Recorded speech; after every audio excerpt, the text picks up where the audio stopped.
मैंने एमए किया और फिर मैं कैथोलिया बड़ा इदारा था उस वक्त, दर्जा 6 से लेके कक्षा 6 से 10 तक की पढ़ाई होती थी, वहां मैं 4 सालों तक टीचर भी था। उसके बाद मैं कतर चला गया।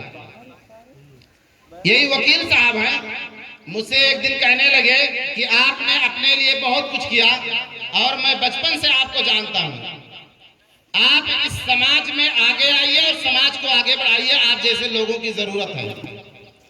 ये मेरे कुछ दोस्त अहबाब जो मेरे बहुत करीबी थे, जो मुझसे मोहब्बत करते थे, जिन्हें मेरे ऊपर भरोसा था कि ये समाज के लिए कुछ कर सकते हैं, उन लोगों ने मुझे मशवरा दिया। इसलिए मैं इस लाइन में आया, वरना कभी मैंने ख्वाब में भी नहीं सोचा था कि मुझे चुनाव लड़ना पड़ेगा, ये कभी मैंने नहीं सोचा था। लेकिन हालात ऐसे आ गए, हालात का रुख इस तरह बदल गया कि ना चाहते हुए भी मुझे इस लाइन में आना पड़ा। और अल्लाह का शुक्र है, आप लोगों की दुआएं हैं कि लोगों का प्यार और लोगों का आशीर्वाद भी मिल रहा है। इसके लिए आप सबका बहुत बहुत धन्यवाद। मैं चंद बातें आप लोगों को कह दूं कि आज चंद दिनों के बाद 2-2.5 महीने के बाद यहाँ स्थानीय चुनाव होने वाला है। बहुत सारी पार्टियां, बहुत सारे लीडर, बहुत सारे उम्मीदवार आपके बीच में आएंगे। आपके पास ये क्षेत्र बहुत बड़ा नहीं है, वार्ड बहुत बड़ा नहीं है। जिस तरीके से हम खेती बाड़ी करते हैं, हम कोई बिजनेस करने का प्लान बनाते हैं, तो सबसे पहले हम लोगों से मशवरा लेते हैं, सोचते हैं, बहुत गौर करते हैं कि ऐसा फसल इसमें डालें, ऐसा चीज करें कि जिससे हमारे बिजनेस में फायदा हो। तो हम जब अपने 5 साल के फ्यूचर को, आने वाले 5 साल को जब हम किसी के हाथ में दे रहे हैं, तो ये हमारी जिम्मेदारी बनती है कि हम सब उसका पहले से मुआवजा करें कि कौन अच्छा है, कौन समाज के हित में बेहतर साबित होगा। ये हमारी और आपकी जिम्मेदारी है कि कौन समाज के लिए अच्छा काम करेगा। आपको लॉलीपॉप बहुत लोग दिखाएंगे, 5 सालों का वक्त गुजर गया और न जाने कब से इलेक्शन हो रहे हैं, लोग आ रहे हैं, लेकिन हालात बदल नहीं रहे हैं। हालात नहीं बदल रहे हैं। क्या बदल रहे हैं आप बताइए? कौन से हालात बदल गए? कौन से काम हुआ? कुछ नहीं हो रहा है। किसी की तरफ किसी का कोई ध्यान नहीं है। इलेक्शन के टाइम में ध्यान आएगा। क्या ध्यान आएगा? कि अगर कोई हिंदू मुसलमान खड़ा हो गया तो एक मुसलमान के घर आएगा, कहेगा फला हिंदू है उसको वोट मत दो। एक दूसरा आदमी व्यक्ति आएगा, फला मुसलमान है उसको वोट मत दो। लेकिन मैं बड़ी जिम्मेदारी के साथ आप लोगों को कहता हूं, और मैं मुसलमान हूं और इन मुसलमान भाइयों से मैं कह रहा हूं कि अगर मेरे लिए कोई आपके घर इसलिए वोट मांगने जाएगा कि मैं मुसलमान हूं, तो हाथ पकड़ के भगा दीजिएगा। मुझे समाज में बांटने वालों की जरूरत नहीं है।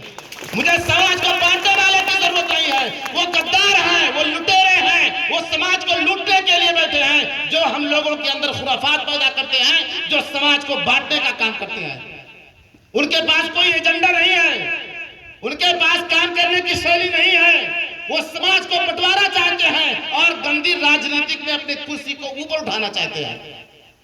आपकी, हमारी, सबकी जिम्मेदारी है कि हम सही चुने, अच्छा चुने और उसका साथ दें। अपने फ्यूचर को, अपने मुस्तकबिल को उन लोगों के हाथ में दें जो हमारे लिए कुछ कर सके। 5 सालों में क्या हुआ? बजट आता है, मोबाइलों में बच्चे देख रहे हैं, क्या काम हुआ? आप बताइए, क्या काम हुआ?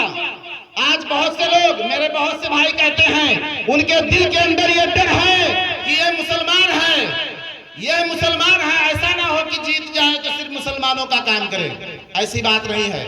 जिस दिन मुझे राजनीति में मैं वादा कर रहा हूं, यहाँ बलवामा स्कूल में मैं वादा कर रहा हूं, जिस दिन मुझे राजनीतिक में जात पात का, धर्म का सहारा लेना पड़ेगा, उस वक्त मैं इसको खैराबाद कह दूंगा, छोड़ दूंगा मैं। ऐसी राजनीति मुझे नहीं चाहिए।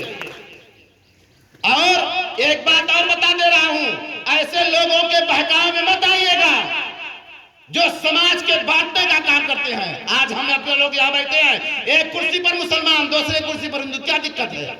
लेकिन यही समाज के गद्दार लोग यही समाज के बेईमान लोग, लुटेरे और डाकू लोग ये चाहते हैं कि एक कुर्सी यहाँ लगे तो एक 10 मीटर के फासले पर लगे, लेकिन उनको, ऐसे गद्दार लोगों को, ऐसे नापाक लोगों को हमारी जिम्मेदारी है कि उनको कामयाब ना होने दें। ये हमारी जिम्मेदारी है। हम मिलकर रहें, साथ रहें, कंधे से कंधा मिलाकर चलें, तब विकास होगा, तब काम होगा। आज मैं आप लोगों से एक बात और बता दूं कि आप लोगों ने सुना होगा बहुत सारी जगहों पर सबसे ज्यादा जिससे डर है वो अब्दुल रहमान है। क्यों ना जीत जाए, आप लोगों के बीच में है। क्यों? अगर उनके अंदर ईमानदारी होती, बेईमानी का डर ना होता तो ये डर भी नहीं होता, ये डर भी नहीं होता। आज बताएं, आप सब लोग बैठे हैं, आज सब लोग बैठे हैं, आज ये बताएं कितने को नौकरियां मिली। आज हमारे यहाँ यही बलुहा मदरसे में हम बैठे हैं, यही प्रोग्राम हो रहा है। बताइए यहाँ की तालीम कितना बेहतर है? अगर बेहतर है तो फिर लड़के बोर्डिंग स्कूल में क्यों जा रहे हैं? क्यों जा रहे हैं? मैं ये नहीं कहता कि यहाँ टीचर अच्छे नहीं हैं, लेकिन गांव पालिका ने, वार्ड कमेटी ने, वार्ड अध्यक्ष ने, गांव पालिका ने जो जीते हुए हमारे प्रत्याशी हैं, उन्होंने इस स्कूल की तरक्की के लिए क्या काम किया उसको बताएं। क्या काम किया? कभी मैं टीचरों की बुराई नहीं करता, टीचर अच्छे हैं, सलाहियत वाले हैं, बेहतर हैं, लेकिन उनके मनोबल को बढ़ाने के लिए क्या किया गया? क्या किया गया बताइए। मैं आपको एक बात बताऊं, मैं आप सबको एक बात बताऊं कि जब तक किसी भी मुल्क की तरक्की का सबसे बड़ा जामिन जो है वो बेहतरीन शिक्षा और अच्छी तालीम है। अगर अच्छी तालीम होगी, बढ़िया तालीम होगी, तो वो मुल्क तरक्की करेगा, वो समाज तरक्की करेगा, वो समाज तरक्की करेगा। मैं आप लोगों को एक मिसाल दूं कि आज हमारे यहाँ माहौल लोग क्या लाना चाहते हैं। कुछ समाज के जिम्मेदार व्यक्ति हैं जो चाहते हैं कि समाज का काम हो, अच्छा हो, बेहतर हो, लेकिन माहौल कुछ लोग हैं जो क्या चाहते हैं कि आप पढ़ लिख ना पाए। अगर कुछ लोगों का ये सोच है, इतना गवार है, इतना उजट है, जाहिल है कि वो लोग ये सोचते हैं कि अगर मैंने इसको नौकरी दे दिया, अगर ये लड़का पढ़ लिख ले गया तो हमारे घर का काम कौन करेगा। ये जहन में बसा हुआ है। गरीबों को नौकरियां नहीं मिल रही है। और तालीम का हाल यह है कि मैं एक बात बताऊं, एक लतीफा याद आ गया कि एक इंजीनियरिंग कॉलेज के लड़के अपने जो टीचर थे उनको कहने लगे कि हम आपको ले चलते हैं लंदन घुमाने के लिए, लंदन घुमाने के लिए ले जा रहे हैं। सब टीचर गए, खुशी खुशी बैठ गए। जब खुशी खुशी बैठ गए तो एक ऐलान करने वाला ऐलान करता है उसी जहाज में कि बड़ी खुशी की बात है कि आप सब लोग इंजीनियरिंग कॉलेज के सब टीचर्स थे, तो बड़ी खुशी की बात है कि आप सब लोग यहाँ पधारे हैं, बड़ी खुशी है। और आप लोगों को ये जानकर खुशी होगी कि आप लोग जिस जहाज में बैठे हैं वो आपके स्कूल के, आपके कॉलेज के ज़हीन स्टूडेंट ने तैयार किया है, जिससे आप उड़ने वाले हैं। बस सब टीचर निकल के भागने लगे, सब भाग के नीचे गए। कहा क्या हुआ? कहा जब हम लोगों ने पढ़ाया तो जाकर के कहीं एक्सीडेंट करने के रास्ते में लोग, हम लोग तो जानते हैं कैसे हमने पढ़ाया है, लेकिन जो प्रिंसिपल थे वो आराम से बैठे हुए हैं, वो आराम से बैठे हुए हैं। टीचर स्टूडेंट ने कहा कि सर आपको डर नहीं लगा? लगता है आपको हमारे ऊपर बड़ा भरोसा है। तो कहने लगे कि भरोसा मुझे तुमसे ज्यादा अपने टीचर्स पर है। मुझे पता है कि ये प्लेन चालू ही नहीं होगा। हाँ, मुझे पता है कि ट्रेन चालू ही नहीं होगा, तो ये प्लेन जो चालू नहीं होगा। तो कहने का मतलब कि ये सब मत हो, ये काम मत हो। ऐसी तालीम दी जाए कि जिस पर सबका भरोसा हो, बेहतरीन तालीम। आज मैं तालीम पर देखूं, बात करूं, अगर कहा जाएगा बड़ी अच्छी तालीम है तो इसका सिर्फ एक मिसाल है कि जो टीचर्स हैं, जो बड़े बड़े लोग हैं, वो सरकारी स्कूल में अपने बच्चों को भेज के दे रहे हैं, अगर अच्छी तालीम है तो। और अगर नहीं है तो जो लोग सत्ता में हैं, इसको बेहतर बनाने के लिए काम क्यों नहीं कर रहे हैं? इसी तरीके से मैं आपसे कुछ चीजें मैं लिख के लाया हूं कि भूल न जाऊं। इतना जोर से दबाव डाला गया कि सबका हाथ की बातचीत बंद हो गया। इसी तरीके से अधिकारी हो तुम्हारा बच्चा। और जो है टीचर्स की बात मैं करूं कि ऐसे टीचर पैदा होंगे आने वाले वक्त में, अगर हमने सही ध्यान नहीं दिया तो आने वाले वक्त में कि समुंदर के अंदर टीचर बैठे, टीचर जो गए क्लासरूम में स्टूडेंट बैठे हुए हैं तो कहा, टीचर क्या कहता है स्टूडेंट से, खड़ा हुआ, कहा अच्छा ये बता कि बहुत बड़ा समुंदर है, बहुत बड़ा समुंदर है और उसके अंदर एक पेड़, आम का दरख्त है, आम का पेड़ है और उसमें फल लगा है, तो बता कैसे तोड़ेगा? तो लड़का क्या कहता है कि मछली बन के, मछली बन के। तो टीचर क्या कहता है कि अबे कमबख्त, इंसान को मछली तेरा बाप बनाएगा? तो लड़का कहता है अबे बेवकूफ, समुंदर में पेड़ तेरा बाप लगाएगा? हाँ, तो ये हालत है, ये हालत है। मैं कहूंगा कि ऐसे लोगों का इंतखाब करें, ऐसे लोगों को चुनें कि जो समाज के हित में काम करें, हर क्षेत्र में विकास करें, ऐसे लोगों का इंतखाब करें। ऐसा बात नहीं है कि नहीं है, बजट आ रहा है, सब चीज हो रहा है, लेकिन हमें जागरूक होने की जरूरत है, हमें होशियार होने की जरूरत है। हमारे नाम पर बजट आ रहा है, किसके नाम पे आता है? गरीबों के नाम पर, गरीबी के नाम पे बजट आता है, विकास के नाम पे बजट आता है, लेकिन काम कहां हो जाता है? कुछ नहीं। एक लतीफा और सुनिए, एक लतीफा और सुनिए कि वही मिसाल है कि नाम पे हमारे आ रहा है और लूट के, जो लूट लेते हैं, रख लेते हैं, लूटना ही तो कहेंगे, जब काम नहीं होता तो लूट लेते हैं, पेट में डाल लेते हैं। एक लतीफा सुनिए कि ऐसे ही एक शादी में सब लोग बैठे हुए हैं, तो एक आदमी बिरयानी का प्लेट 8 मरतबा गया लेके आया, 8 मरतबा लाके खा रहा है और जा रहा है, खा रहा है। तो उसकी बीवी कहती है जी तुम्हें शर्म नहीं आ रही है? 8 मरतबा लेके आ रहे हो, शर्म नहीं आ रही है? तो क्या कह रहा है, शर्म तो आ रही थी, इसीलिए मैं जब भी जाता हूं तो कहता हूं मेरी बीवी ने मांगा है, हाँ मेरी बीवी ने मांगा है। तो आज हमारे नाम पे बजट आता है, हमारे लिए आता है, लेकिन काम नहीं होता है, रुसवाई हमारी होती है, हमें गरीब दिखाया जाता है, हमें भिखारी दिखाया जाता है, लेकिन काम नहीं होता है।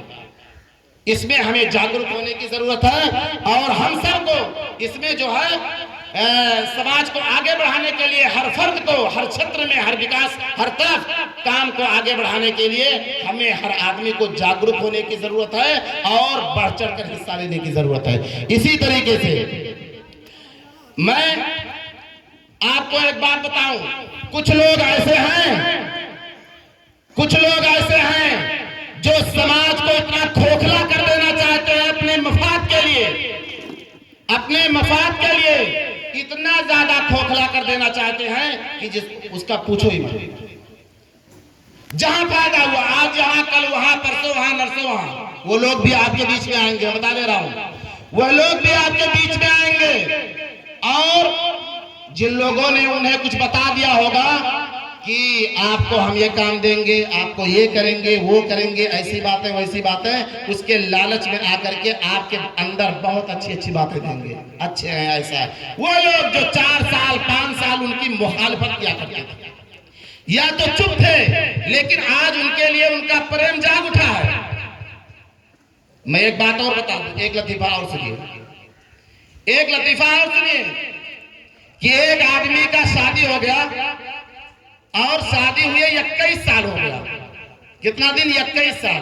खाना निकलता था, आता था, चुपचाप खा लेता था, जाके घर में बैठ जाता था, कुछ नहीं, ना कभी अच्छा बना ना कभी बेकार बना। जैसे आज समाज में कुछ लोग हैं, जिम्मेदार लोग हैं, लेकिन खामोश हैं, खामोश हैं, काम नहीं हो रहा है, खामोश है, हमारे नाम पर बजट आता है, खामोश है, बैठे हैं, लेकिन जब यही इलेक्शन का टाइम आएगा जागरूक हो जाएंगे। उनके लिए मैं कह रहा हूं कि वो आता था, खाना खा लेता था, चुपचाप चला जाता, न कभी अच्छा बना न कभी बेकार बना, कुछ नहीं। 21 साल गुजर गए, एक दिन खाना खा रहा था, दाल निकाला, खाया, खाने लगा, कहता था वाह वाह क्या दाल है, वाह वाह क्या दाल है। हाँ, क्या दाल बनाया, वाह वाह क्या दाल है। बीवी किचन में थी, बैलन लेके निकली, कहती है 21 साल गुजर गए, कभी तुमने मेरी तारीफ नहीं की, और आज पड़ोसन ने दाल भिजाया है तो वाह वाह कर रहे हो, आज वाह वाह कर रहे हो। तो ये हाल है कुछ लोगों का। मैं ये कहूंगा कि जो भी काम करना हो अपनी समझदारी से कीजिए, और जो भी काम करना हो अपने अंदर टटोल के कीजिए कि क्या समाज के लिए अच्छा है, क्या नहीं अच्छा है, कौन बेहतर है, कौन नहीं बेहतर है। मैं आप लोगों को बताऊं कि आने वाले इसी इंशाअल्लाह इलेक्शन में मैं यहां से एकीकृत समाजवादी पार्टी की तरफ से चुनाव लड़ूंगा। चुनाव एकीकृत समाजवादी पार्टी की तरफ से इंशाअल्लाह मैं लड़ूंगा। अगर पार्टी ने मुझे विश्वास मुझ पर दिखाया तो इंशाअल्लाह मैं लड़ूंगा। मैं आपके सामने थोड़ी सी पार्टी के बारे में बात बता दूं कि हम लोगों ने यहाँ हमारे जो है मेयर पद के जो उम्मीदवार हैं वो फैजल खान साहब हैं, जो इंशाअल्लाह आने वाले इलेक्शन में यही माया देवी गांव पालिका से मेयर के लिए इंशाअल्लाह इलेक्शन लड़ेंगे। हम लोगों ने बैठ के एक मशवरा किया, और मशवरा करने के बाद आप लोगों ने सुना हुआ होगा, बिजुआ के अंदर भी प्रोग्राम हुआ था, हमने बताया कि हमने मशवरा किया, और मशवरा करने के बाद कुछ चीजों पर हमने काम करने के लिए सोचा। काम करने के लिए सोचा, उसमें क्या है, काम करने का क्या है कि हम शिक्षा को आगे कैसे बढ़ाएं, इसके लिए एक कमेटी का गठन करेंगे। हर स्कूल में जाकर के हम किसी टीचर को, किसी प्रिंसिपल को परेशान नहीं करेंगे, इसलिए हम जानते हैं कि वो पढ़े लिखे हैं तभी उन्हें नौकरी मिली है। उनके साथ बैठ के हम सबको मिला करके और शिक्षा के लिए क्या बेहतर उपाय होगा, क्या बेहतर कदम होगा, उस पर हम काम करेंगे इंशाअल्लाह।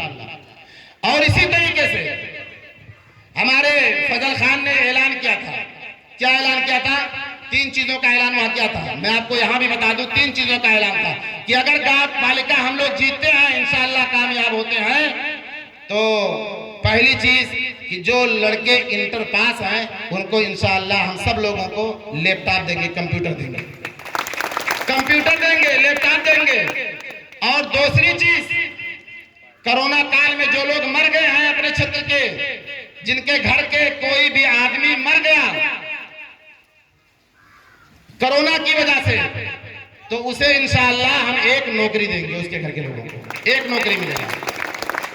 और तीसरी बात कि आज देखा जाता है किसी गरीब की शादी होती है, उस शादी में वो दरखास्त देता है, तब जाकर के बड़ी मुश्किल से कई बार दौड़ने के बाद गांव पालिका से 4-6 हजार या ज्यादा से ज्यादा 10,000, अगर बहुत पहुंच है तो 10,000 रुपया मिलेगा।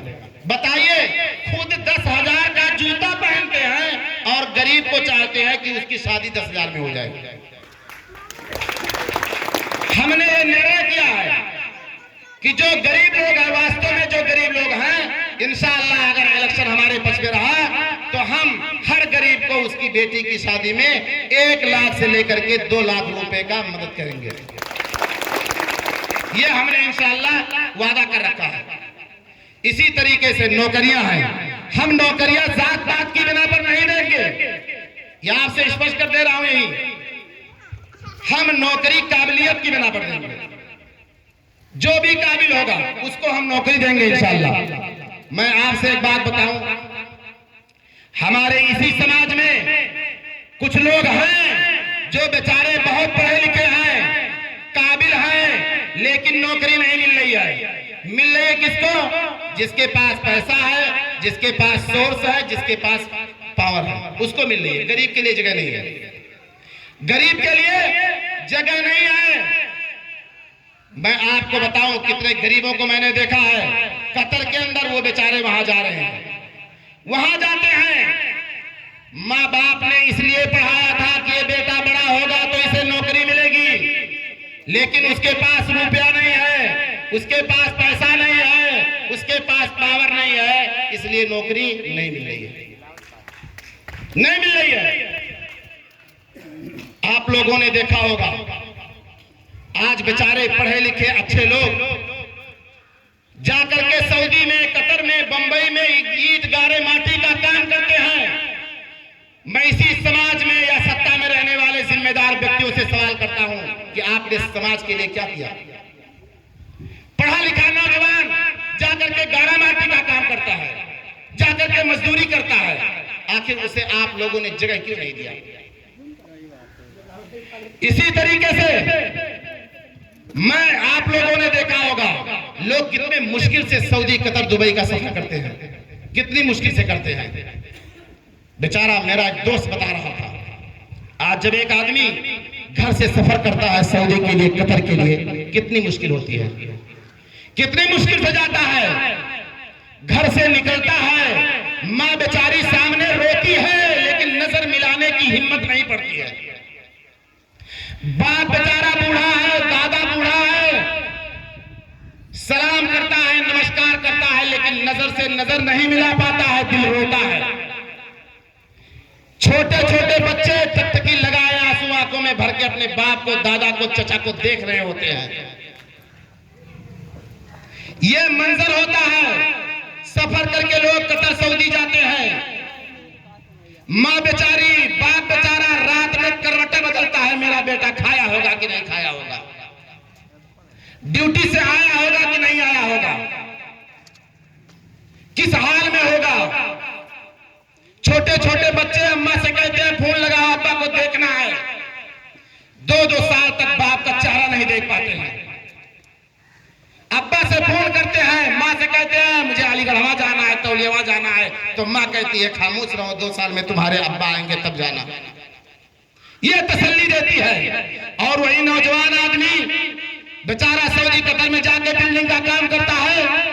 कभी कभी हमने ऐसा भी देखा होगा कि 2 साल इंतजार करते हैं, बेटे का टिकट है कि घर आने वाला है, लेकिन खबर आती है, फोन आता है कि आपका बेटा बिल्डिंग से गिर गया, वफात हो गई, मर गया। घर में कोहराम मच जाता है, घर में कोहराम मच जाता है। छोटे छोटे बच्चे 4-5 साल के बूझ ही नहीं पाते हैं क्या हुआ है। जिस बाप का इंतजार था खिलौने रहेगा, उस बाप की लाश आती है घर पे।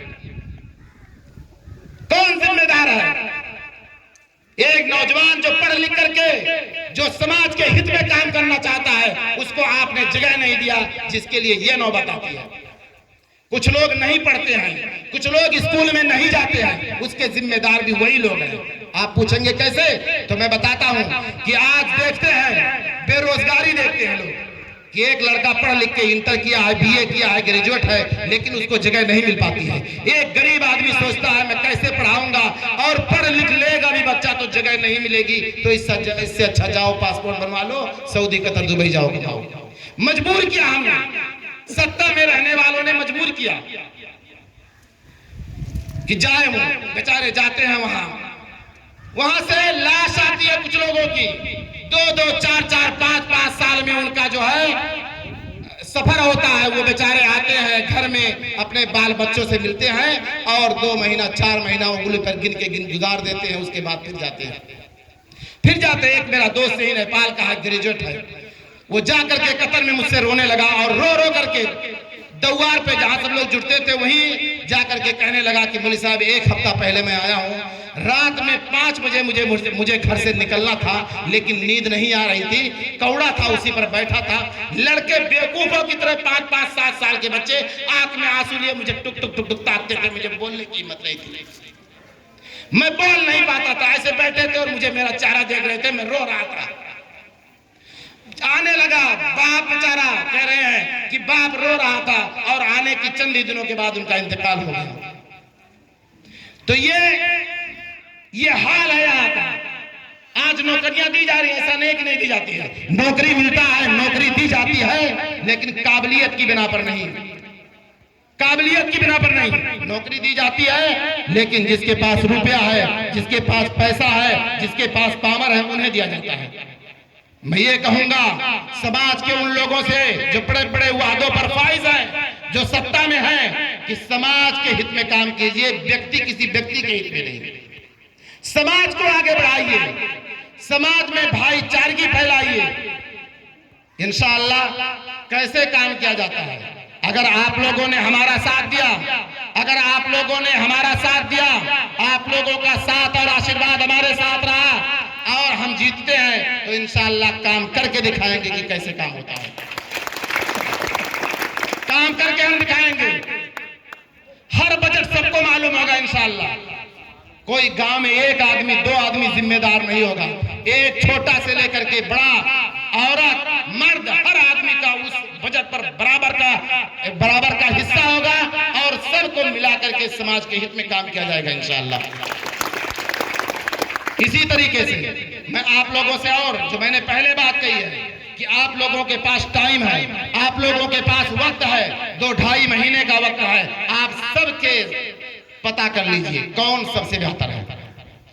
अगर मुझसे बेहतर एजेंडा, मुझसे हमारे पार्टी से बेहतर एजेंडा अगर किसी और के पास है तो बेशक आप उसको वोट दे दीजिए, आप दे दीजिए। अगर कोई अच्छा है, कोई हमसे बेहतर प्लान लेकर के आता है और आपको भरोसा है कि वो करेगा तो उसको दीजिए। मेरा मकसद, मैं निजी बता रहा हूं कि मेरा प्लान यह है कि मैं इलेक्शन जीतूं या हारूं, लेकिन जो भी जीते उस समाज के लिए काम करे, ईमानदारी से काम करे। बस यही चंद बातें थी जो मैं आपके सामने रख रहा था। और मैं यही आपसे फिर कहूंगा कि किसी के बहकावे में मत आकर के, जात पात की राजनीति से दूर होकर के समाज के हित में काम करने वालों को आगे बढ़ाइए और उनका साथ दीजिए। आप लोगों का बहुत बहुत धन्यवाद।